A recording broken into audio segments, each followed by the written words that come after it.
unidos aquí, APB Suiza, y está Ramiro de APB Brasil, es mi compañero de Batuque en la Cocina y Café Mercosur, creo que ya lo conocen, un excelente compañero, y bueno, también compañero de APB Provincia 25. Y tenemos la suerte de tener a nuestro compañero Sergio Ferrari, con el que hemos hecho algunas presentaciones, sobre todo para el 24 de marzo aquí en Ginebra, hay mucha gente que lo conoce también.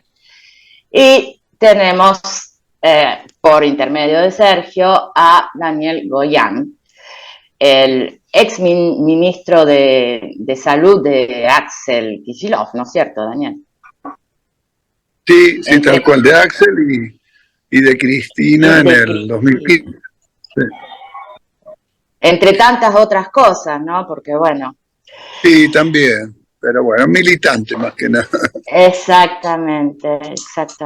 Ahí por lo menos. Bueno, yo quería, no sé si a ustedes les parece, después de estas pasos quedamos un poco todos tambaleando y aprovechar que tanto Sergio como Daniel tienen poco tiempo, escucharlos primeros a ellos, hacerle preguntas y ver cómo seguimos esta militancia. ¿Qué nos pueden decir tanto Daniel desde allá, desde Buenos Aires, aunque ahora está en Ginebra, como Sergio con otras visiones que pueden tener? Y después, si están de acuerdo, tomamos la palabra o hacemos preguntas, ¿no?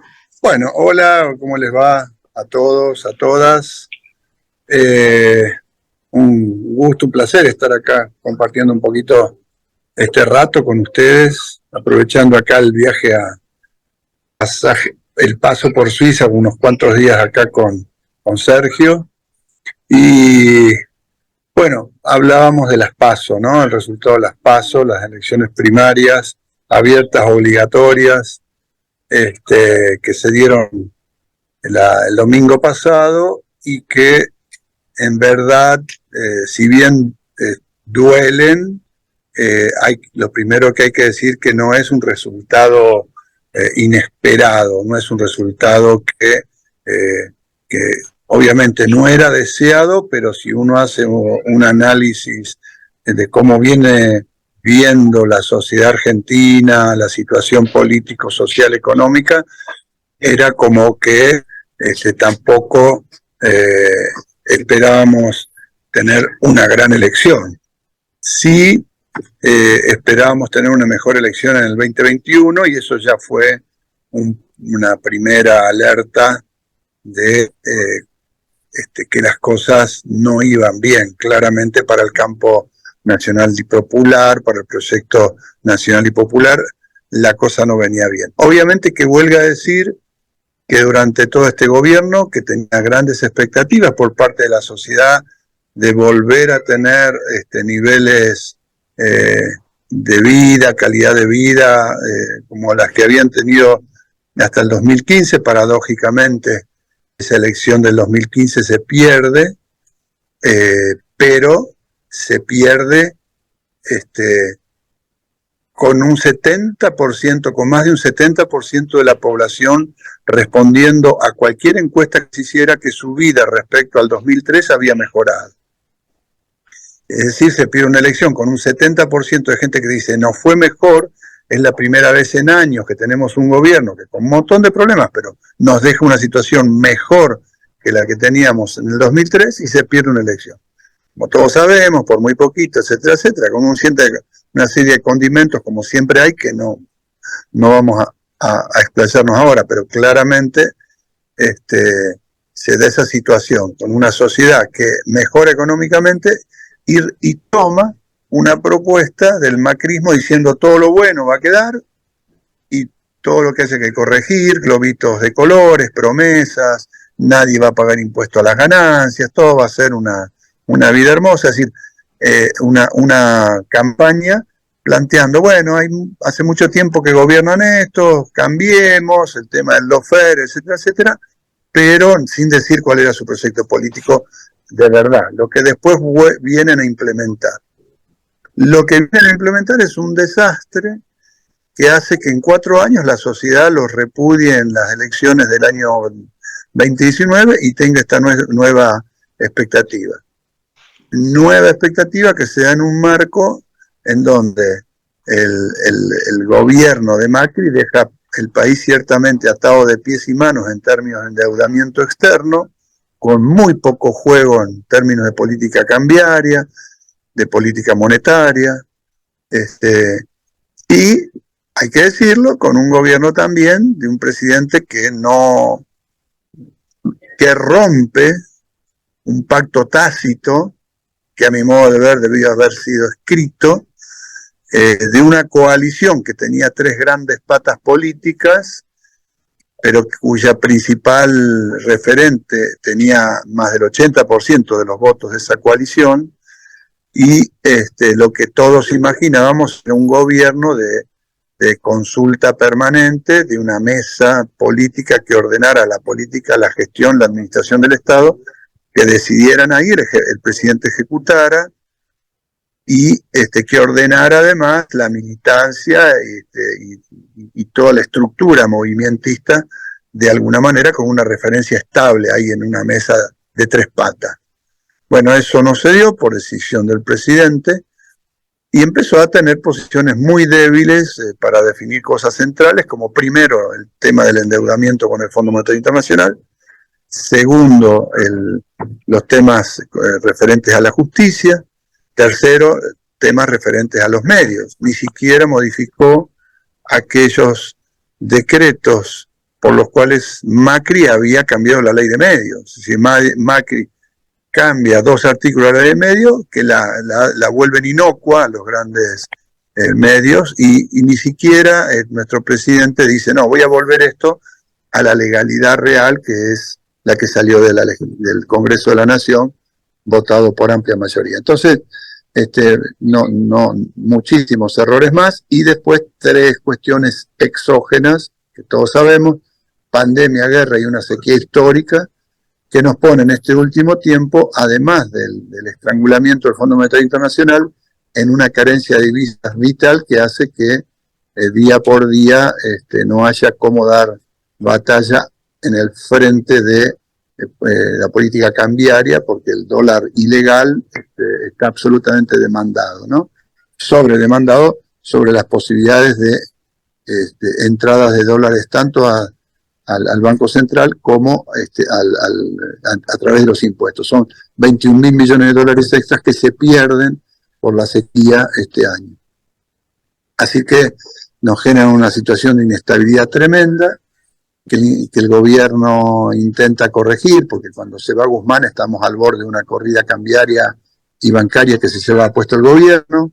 Se estabilizan muy precariamente algunas variables, se cuidan lo más posible los dólares para financiar y pagar las importaciones necesarias para producir en la industria nacional, pero con una situación crítica día a día todo el tiempo.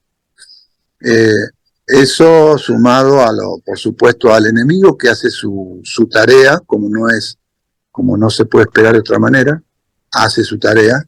Su tarea es debilitarnos permanentemente, generar malestar, porque mal que mal, la inflación, tanto las jubilaciones en general como los salarios van a la par, y a veces en algunos casos ganándole levemente a la inflación. No hay una pérdida tremenda del poder adquisitivo del sector asalariado formal, y sí un 30-35% de la población que no alcanza a entrar en la formalidad, y que ahí hay una situación crítica que se ve en los números de pobreza en general, y de pobreza de los jóvenes y los niños particularmente. Entonces, esto no se logra revertir en un país que después de la pandemia empieza a crecer su economía, y sin embargo la distribución de la renta, en lugar de empezar a mejorar a favor de los trabajadores, sigue empeorando.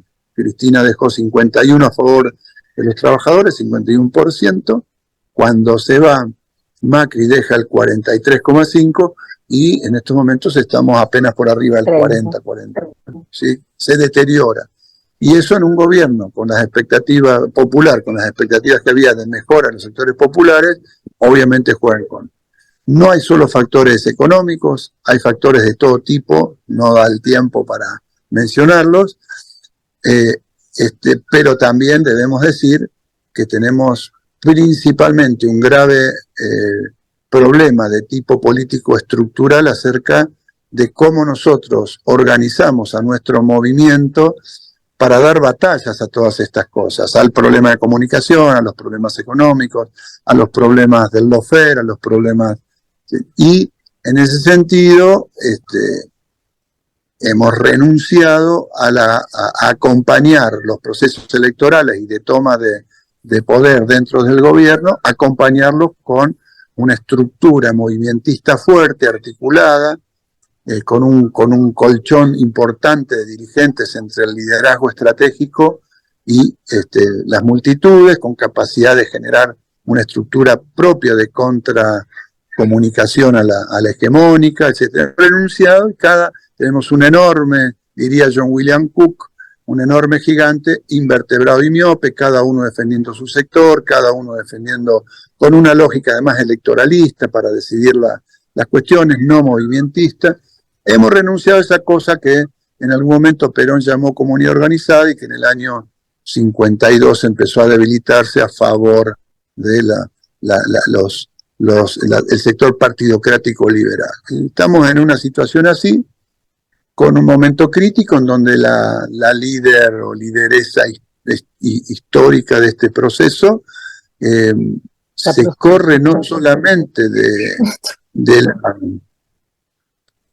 la posibilidad de ser presidenta, obviamente una evaluación, el lawfare y todo, tenía cierto sentido, aunque muchos pensábamos que habría que haber pensado más, pero bueno, eso es respetable, sí. Pero lo que no tenemos es una conducción de lo cotidiano. Si Cristina nos da clases magistrales, nos habla de geopolítica, todo maravilloso, pero tenemos una situación de orfandad en cuanto a una conducción que no ha podido ser reemplazada o encastrada, en todo caso, con el liderazgo estratégico, con una conducción intermedia del movimiento, ¿no? Que articule el conjunto de toda la hermosa y diversidad que tiene este movimiento, pero que al no estar articulado, cada sector se termina encerrando sobre sí mismo, con sus propias reivindicaciones y sin contextualizar y relativizar con los demás sectores del movimiento. Cada uno juega su juego con una debilidad estructural muy fuerte a la hora de hacer lo que hay que hacer. Los temas vitales, cuando necesitas 300, 400 mil personas en la calle, ni por casualidad y podemos lograr eso, y entonces cada uno protesta por su parte. Entonces acá son 5.000, allá son 3.000, no le movemos el amperímetro a nadie. Para tener una posibilidad de movilización masiva que sí cambie la historia en la Argentina, necesitas tener mucha organización, formación de cuadros. Hemos renunciado a todo eso. No existe la formación de cuadros integrales. Cada sector forma su cuadrito en temas ambientales, en temas de género, temas sindicales, pero no hay formación integral. No hay lugares de formas en donde transversalmente nos juntemos todo este colectivo tan diverso. Y entonces, al desaparecer la conducción del día a día que ejercía Cristina cuando tenía el gobierno a través de las políticas públicas, de los patios militantes, etcétera, etcétera, eso no existe. Hay una fuerte dispersión, y este es el marco que estamos viviendo hoy. Ante esto hay una gran cantidad de compañeros y compañeras que nos estamos proponiendo generar esas mesas de referencias que puedan empezar a articular políticas, darle contundencia y prepararnos para 2 o 3 escenarios, básicamente 2. Primero es perder las elecciones, todavía no está perdido, se puede ganar, sería el segundo escenario, el más favorable, pero aún así ganando nos quedaría un Congreso horrible, pero de todas maneras ese sería el mejor escenario. Dar vuelta a esto no es imposible, se puede dar vuelta. En lo coyuntural sería muy bueno, pero también tenemos que pensar que si en lo estructural nosotros no acompañamos a ese gobierno con una capacidad de movilización enorme y permanente, va a ser muy difícil todo. Y el caso de perder, lo mismo, tener la mayor organización posible para tener un punto de acumulación rápido ante la resistencia que se va a producir, porque las medidas que están anunciando van a venir acompañadas sí o sí de muchísima protesta social, y va a venir acompañada de una represión similar a la de Jujuy. ¿Qué quiere decir esto?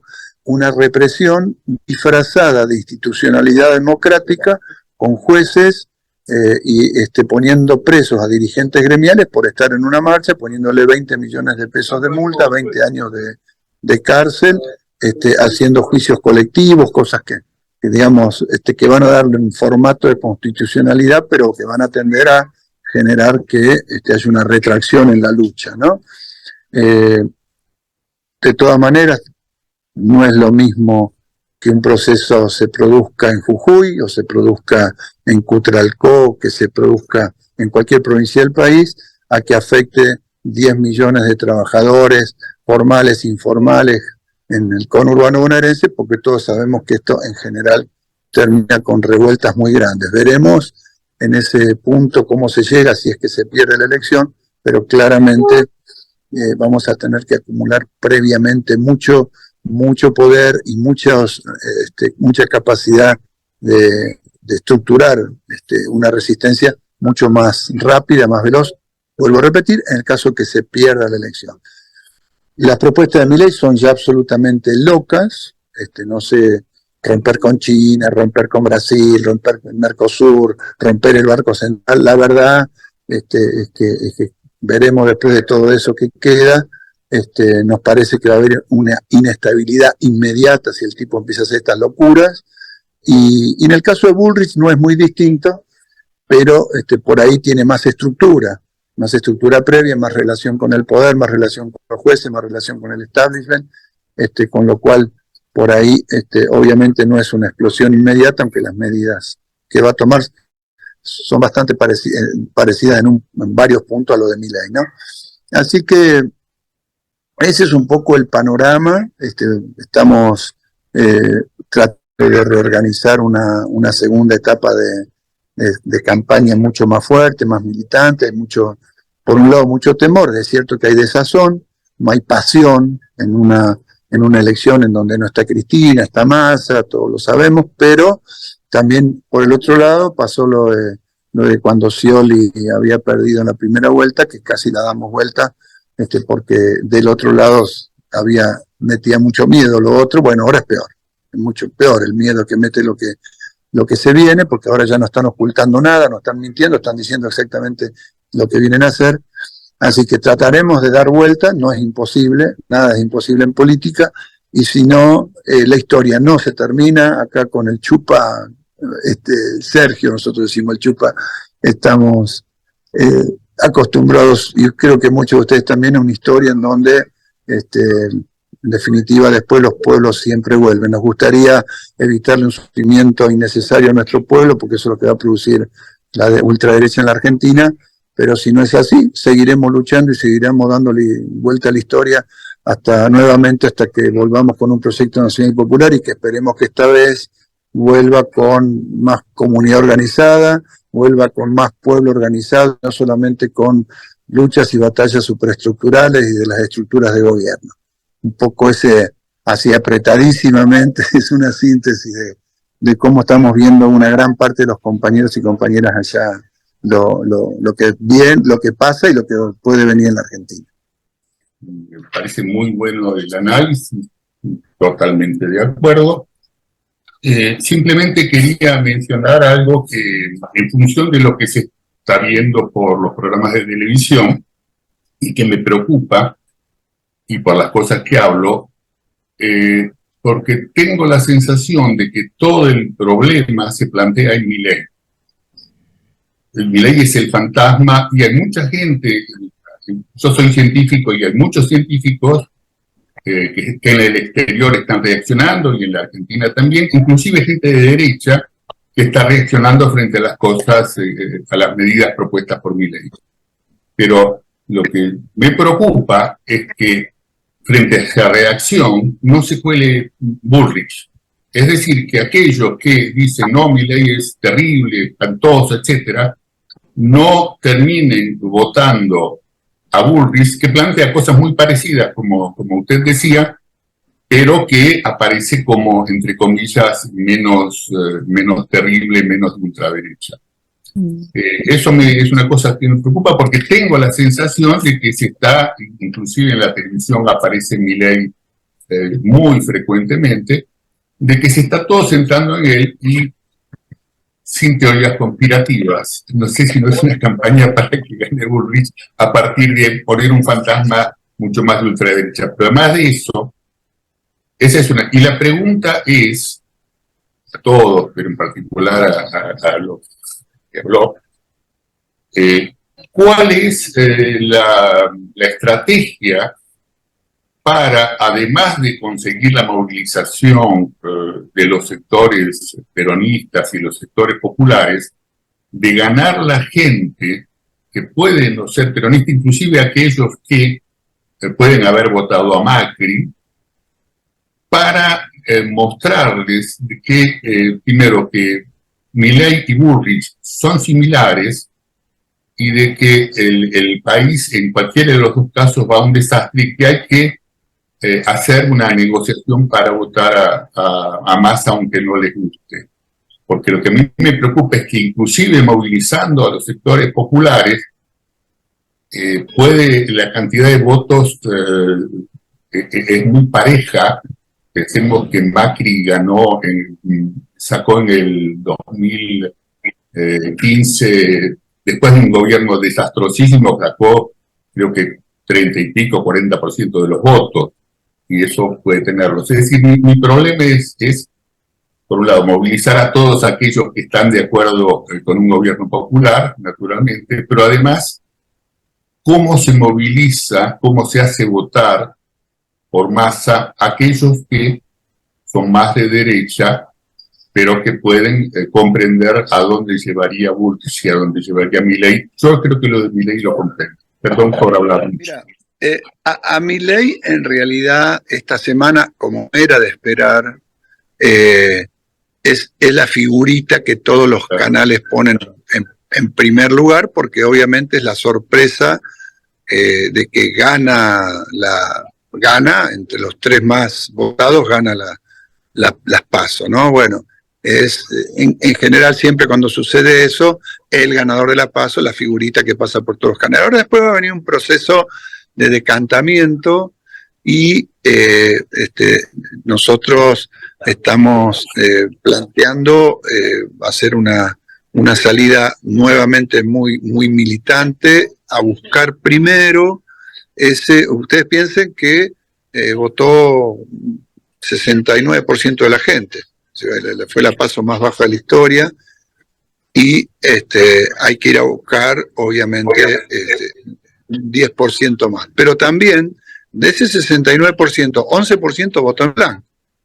Sí, hay un cuestionamiento muy claro a la política por la vía de no voto, por la vía del voto en blanco o por la vía de los votos a Milei. Yo les puedo asegurar que la cantidad de gente que vota a Milei, que cree en el Estado, en la universidad pública, en la salud pública, es una contradicción flagrante y es una manera un poco, con un nivel de conciencia, si se quiere, bajo, de quejarse de algo que no les está gustando, del hartazgo en la política tal cual la vienen viviendo en estos últimos años. Por otro lado, te encontrás cosas increíbles, empresarios con los que yo hablo personalmente, que les fue bien con Cristina, que les fue mal con Macri, que estuvieron a punto de quebrar, que ahora se levantaron de nuevo y que se han puesto en algún industrial de los múltiples que hemos abierto en la provincia de Buenos Aires, en el país. Y vos hablas con él y te dice, no, bueno, pero la verdad que la reforma laboral hace falta. Y vos decís, bueno, pero vos vas a vender de nuevo tu empresa, vas a quebrar, vas a achicar el mercado interno, porque las medidas que están proponiendo tanto Milei como Bullrich son de una licuación de los ingresos del 50%. Es decir, los trabajadores, los informales, los jubilados, con las medidas que están anunciando es una reducción del poder adquisitivo entre el 40 y el 50% de tipo shock, ¿no? Y eso inmediatamente repercute en el comercio, en las pymes, en En la industria empiezan los despidos, es una rueda que ya vimos, un déjà vu que ya hemos vivido. Pero aparte lo vivimos hace 3 años, ¿no? Hace 50 que te olvidaste, ¿no? Y ese tipo te dice, bueno, y te vuelve con la reforma laboral. No, que si tengo que despedirme sale muy caro, pero hoy creces con esta reforma laboral, que si creces. Sí, bueno, pero la reforma laboral.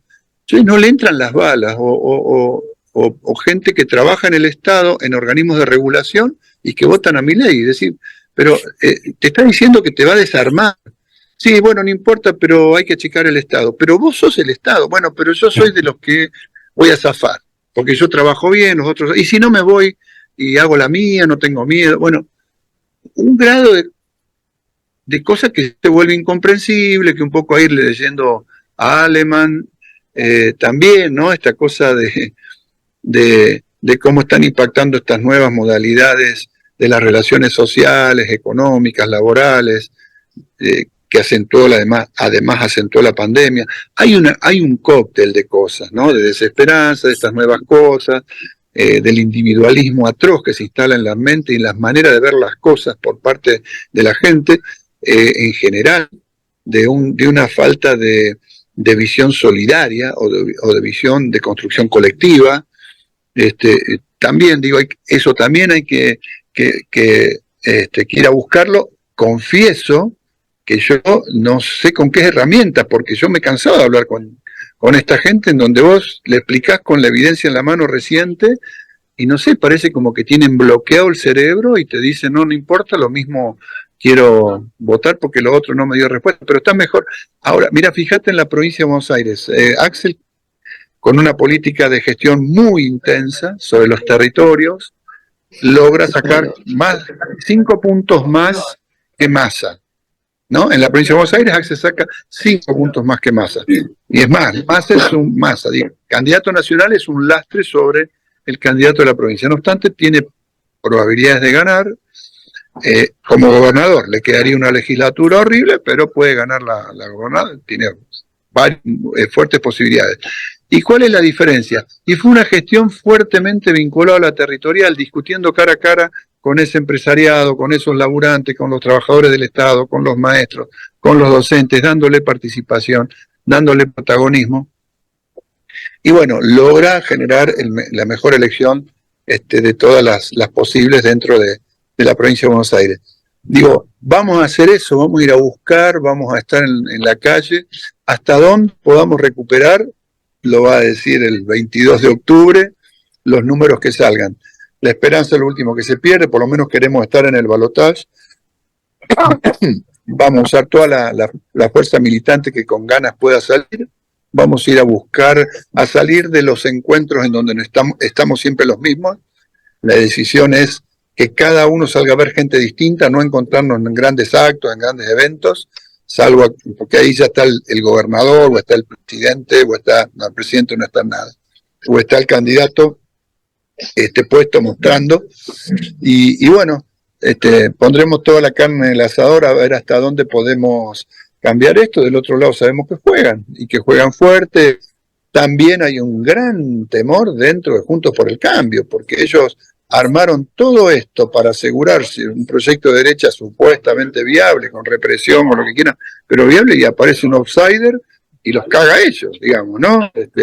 Hoy acaba de ratificar que no quieren nada ni con Bullrich, ni con nada, digamos, el tipo está agrandadísimo.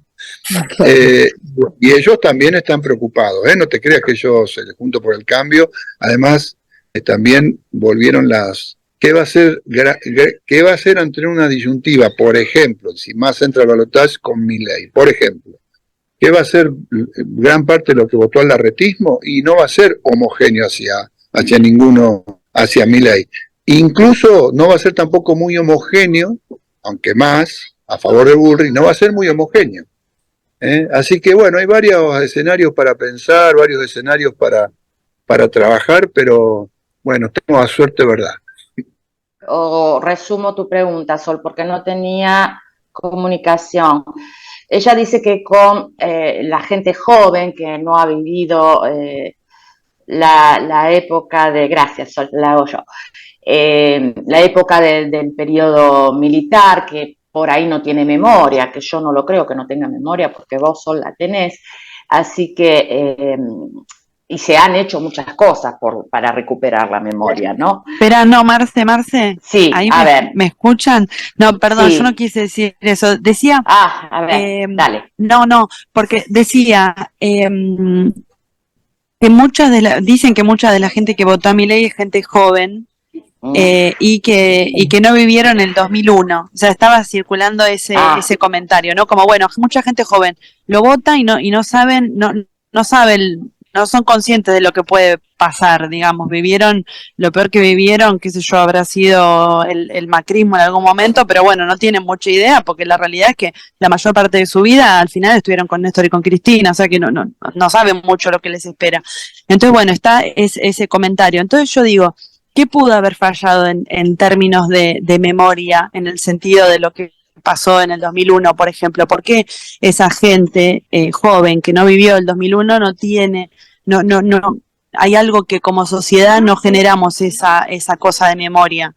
Porque mi generación, por ejemplo, que sí vivió el 2001, pero no vivió la dictadura, tiene una memoria de lo que es la dictadura, pues se generó una institución como es Madres y Abuelas, y entonces hoy los que tenemos 30 y pico, tenemos memoria de lo que pasó en la dictadura y estamos ahí atentos, haciendo lo que podemos, después de todo lo que nos han transmitido, para que eso no se repita.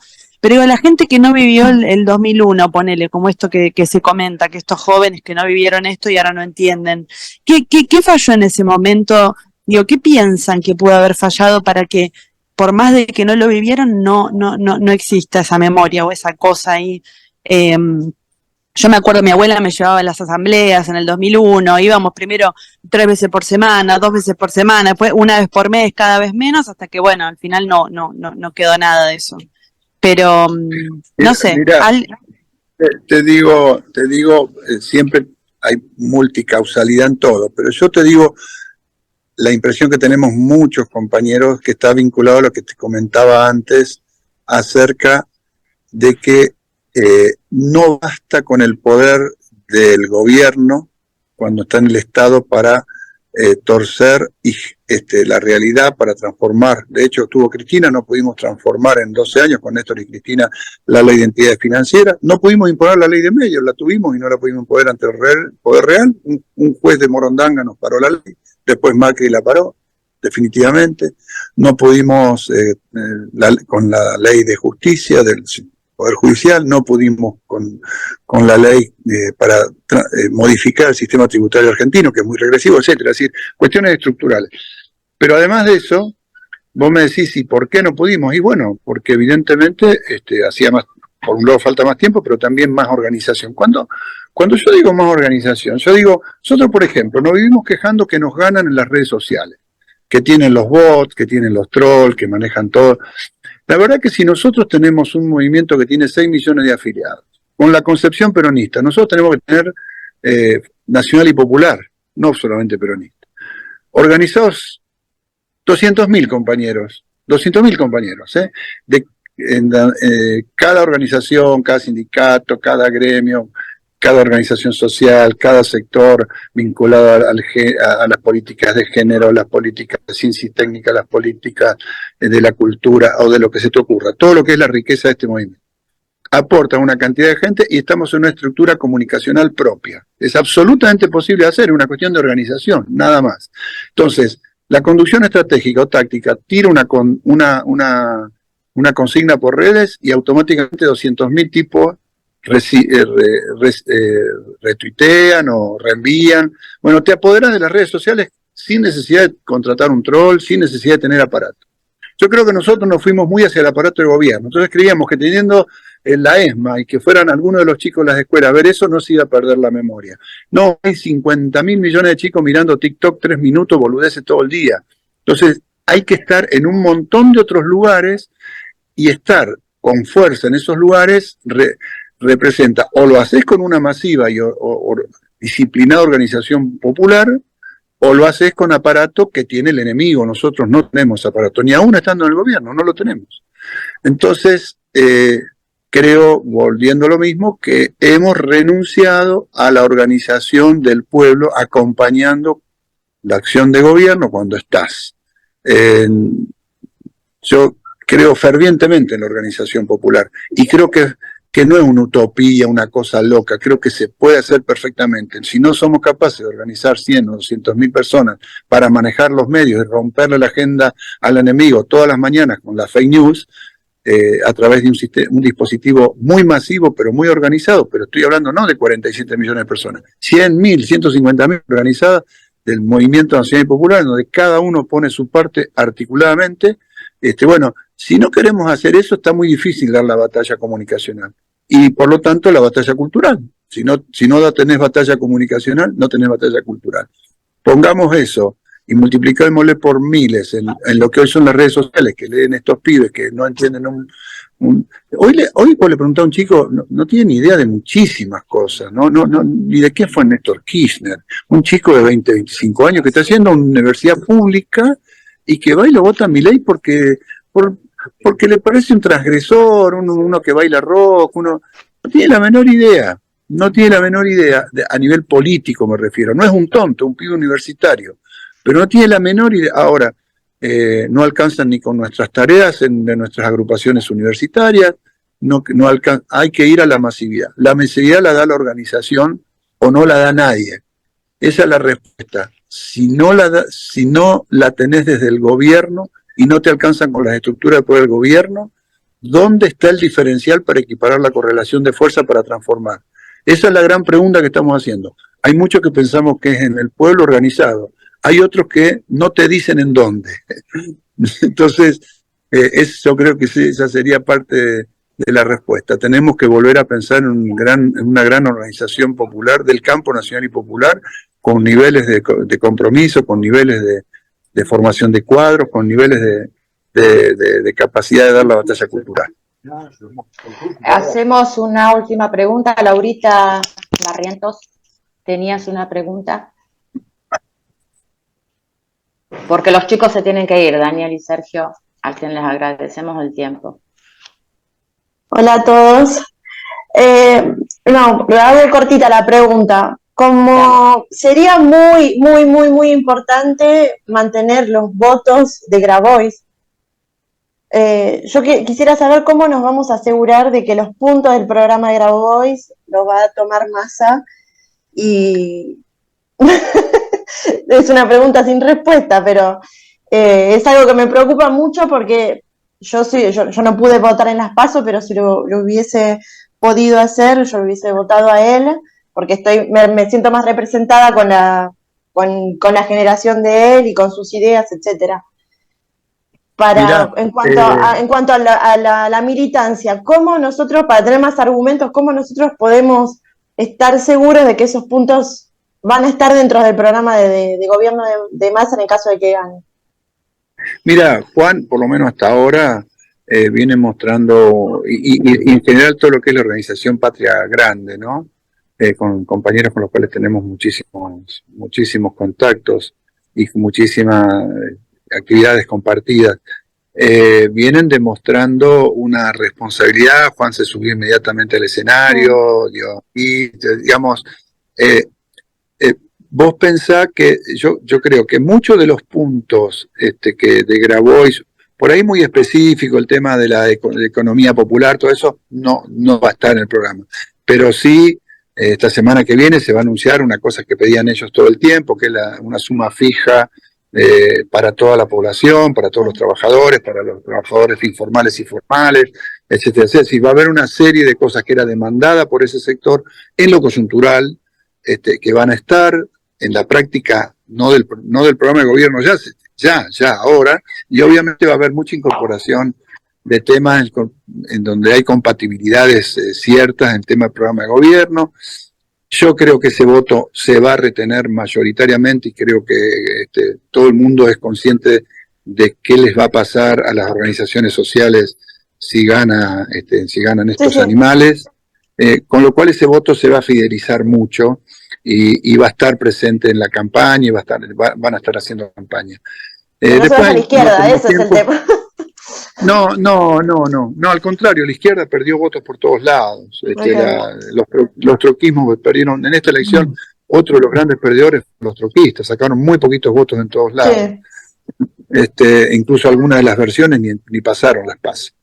Así que no, yo creo que eso se va a fidelizar, creo que la suma pasa por aquellos que no fueron a votar primero y por aquellos que han ido a votar y que hoy empiezan a escuchar algunos mensajes que nos dan tela para trabajar, ¿viste? Es decir, en las universidades, los pibes y todo, decirle, che, una cosa era tenerlo en una PASO, después cuando le che, mirá, te voy a cerrar la universidad, te voy a arancelar, y bueno, te da tela para trabajar mucho ya sobre declaraciones que son tremendas, y que obviamente el hecho de que lo lleven mucho a Milei hoy todo nos hace un favor en cierta manera. Sí.